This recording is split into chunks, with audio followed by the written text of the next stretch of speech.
খাওয়া দাওয়ার পর ভাই আবার ঘরটাকে বেলুনস দিয়ে খুব সুন্দর করে ঘরটা সাজিয়েছিল।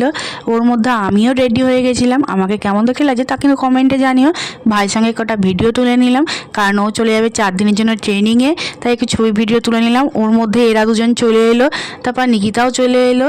তারপর আমি কেকটা কাটা শুরু করে দিলাম। Happy birthday to me, happy birthday to me.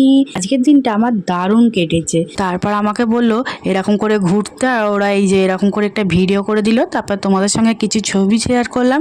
কেকটা কাটার পর সকলকে কেক খাওয়ালাম। আজকে আমার জন্মদিনের বড় উপহার হলো তোদের মতন বন্ধুদের সাথে এবং আমার পরিবারের সাথে একটা হাসি খুশি দিন কাটালাম। কেক খাওয়ানোর পর ভাই বেরিয়ে গেছে ঘুরতে যাওয়ার জন্য, আর আমরা সবাই মিলে খুব ভিডিও বানাচ্ছিলাম। উনি দেখি ঝড় আর বিদ্যুৎ পড়ছে। এতদিনের গরমের পর একটু ঠান্ডা হাওয়ায় বেশ আমাদের ভালো লাগছিল। ওই জন্য আমরা সবাই মিলে ছাদে উঠে পড়েছি। তো এখানে আমরা খুব মজা করলাম।